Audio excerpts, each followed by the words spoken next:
I know it is so tempting to get drawn into the idea with the right baby gear, everything will fall into place. Whether it's gadgets that promise to help your baby sleep, soothing items that promise to calm every fuss, or an endless list of baby must-haves from family, friends, and social media, the idea is that once you have all of the right things, even the just-in-case things, life with a newborn will be easy and you will love every moment. But the promise is misleading. Chasing after perfect products can get expensive fast, clutter up your house first and the landfill after, and perhaps most importantly, can fuel stress and anxiety once your baby arrives. After all, these things were supposed to make your life easier, and yet in the end, they're just things. They can't offer the support, connection, or reassurance that truly helps you in the early days with your newborn. Hello, my name is Patricia, and I am a postpartum doula and a sleep counselor, and I help new parents prepare for life with their babies. This video is all about staying organized by setting up baby stations for the earliest weeks and months with your baby. One for diapering, one for feeding, and one for safe sleep. As a doula and a parent with 2 kids, I have embraced a more minimalist approach to baby care. This was almost born out of necessity because we moved from Seattle to Japan when I was 6 months pregnant, and I wasn't sure what kind of baby gear I could get once we were in Japan. And I talk more about my experience with baby gear in another video called Bare Minimum Baby Gear. Anyway, this aspiring minimalist mindset helped me to see that every item that I bought, was gifted, or received as a hand-me-down becomes my responsibility to maintain, store, and eventually dispose of. And when nothing seems to be working with your baby, it is all too easy to say, yes, I will take anything that might help.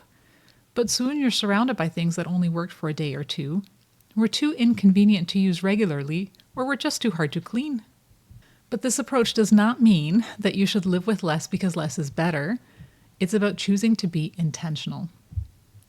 Before saying yes to a new baby item, try to look past the glossy advertising promises and think, is this really necessary? Do you need to spend extra on a specially designed single-purpose diaper pail? Or could a regular waste receptacle do the job and live on even when you're done with diapers? Do you need to buy special high-contrast image cards for newborns? Or could any old photo or image from a book in your home do the job? Rather than focusing on how many products you are collecting, think about what will help you manage those first few weeks when life with a newborn feels unpredictable and overwhelming. This is where setting up key baby care stations will bring you real practical support, far more than the latest product promise. As exciting as it is to welcome a new baby into your home, it is easy to end up with an overabundance of things that make it hard to stay organized. You may find yourself spending more time managing and storing these things rather than actually using them. This is why, instead of acquiring more stuff, it's probably more important to focus on how to best organize your home to support your daily routines. By setting up just 3 key stations, one for diapering, one for feeding, and one for sleep, you will create a tidy space that reduces overwhelm and helps you to feel more in control. These stations don't require endless products, they just need the essentials, thoughtfully organized in a way that works for you. The first station that I recommend you set up is a diaper changing station. Organizing a diaper change station might seem like a given, but having one well-stocked go-to place can make all the difference in your early weeks and months with your baby. Whether you have one central spot or one on each floor of your house, what matters is that everything you need is easily accessible and it's always in the same place. And here's what to include. A soft padded surface for baby, diapers, wipes, diaper cream, extra clothes, and a small bag for soiled diapers. You don't need fancy organizers or specialized gadgets, just a clean, designated space where everything has a home. As a doula, I have seen diapering handled in many different ways, but things definitely feel calmer in a house where there is one centralized diapering station. Of course, you might still change diapers on the floor or on the bed from time to time, but having one spot where all the supplies are kept helps keep everybody more organized. Here are a few options for where to set up your main diaper station. First, maybe on a changing table or a dresser. You can buy a special piece of furniture designed for diapering with rails and built-in storage for supplies. Or alternatively, choose a dresser or even a desk can work fine. Just strap a diaper mat to the top and use the drawers for storing diapers, wipes, and creams. Number 2, in the laundry room. One family I worked with used the top of their dryer as a diapering station, and it was a great setup because the laundry area had shelves for supplies, a sink for washing hands and dirty clothes, and hampers ready for dirty laundry. Number 3, in a bedroom. This makes sense early on because diaper changes naturally happen around sleep time, so setting up a changing station in the main bedroom or in the baby's room helps to link those activities. And number 4, the main living area. On the other hand, having a designated diapering space in the main living room where you spend most of your time might suit your family better. This way you don't need to go far during the day, and a secondary spot can be set up for overnight changes in the bedroom.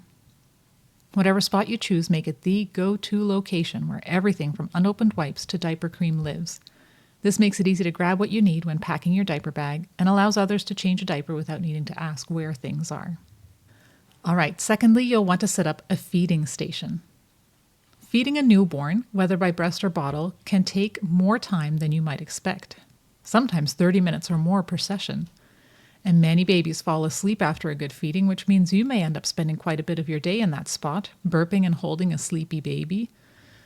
So when setting up a feeding station, think about not just the essentials for the baby, but also how you will spend your time in that spot. Essentially, your feeding station should have everything you'll need for a successful session: burp cloths, feeding pillows, nipple cream, and anything else that brings comfort to both you and your baby. So don't forget to include a big water bottle for you, since staying hydrated is especially important during the postpartum period. And have hearty snacks nearby for when hunger strikes during a feed. Where should you set up your feeding station?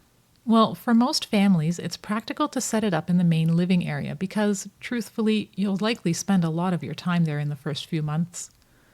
While you might envision retreating into a private space in the bedroom for nursing sessions, or setting up for night feeds there, keeping your main station in a social space helps prevent the feeding parent from feeling isolated or disconnected. Often the living room or family room is the best spot for your main feeding station.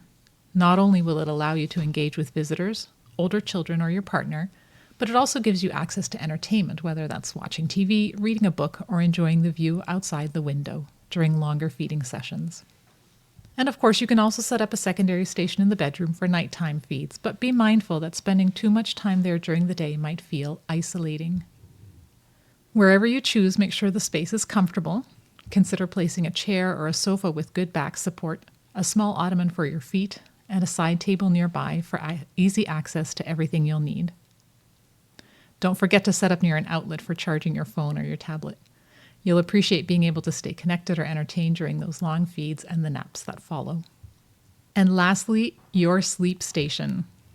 For the first 10 weeks or so, newborn sleep can feel unpredictable, and the location of a baby's sleep, whether in a brightly lit, busy living room or a quiet, darkened nursery, might make very little difference. During these early weeks, babies sleep in short bursts, and they don't yet have a set day-night pattern. So don't stress too much about creating the perfect sleep environment right away. Setting up good habits is not as important as going with the flow and meeting your baby where they are in the first 12 weeks or so, in a way that feels manageable to you. However, safety is always the top priority when it comes to sleep spaces.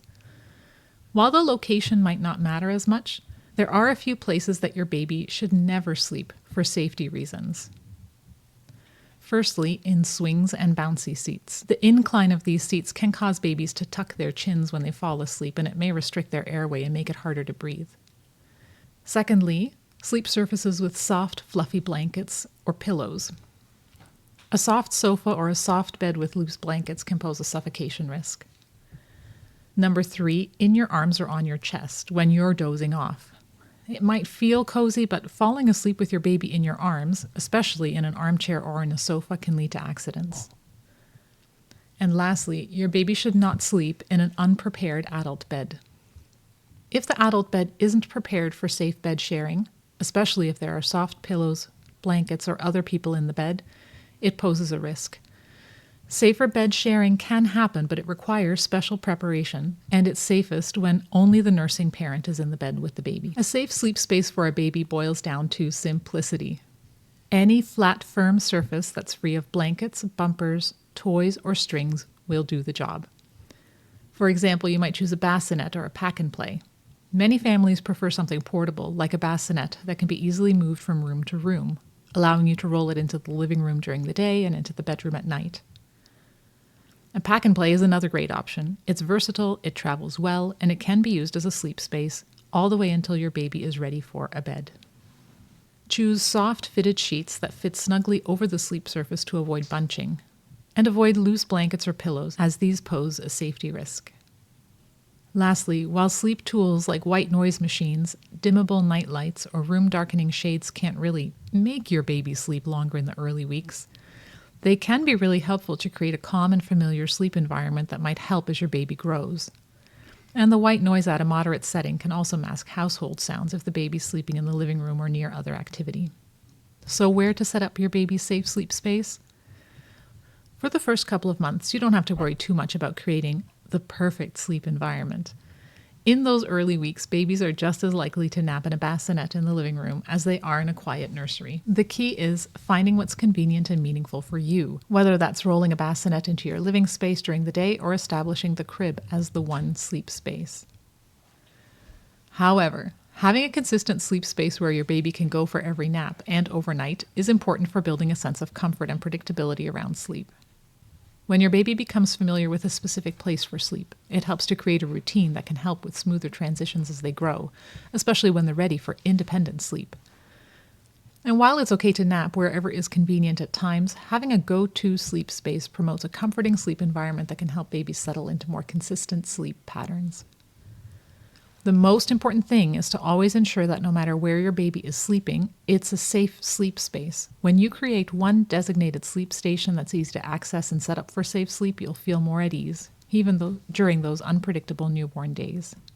It's important to remember that in those early weeks, it will take time for you and your baby to settle into a rhythm. And while the first few days may feel chaotic, setting up these key stations, diapering, feeding, and sleep, can make those essential baby care activities feel more manageable.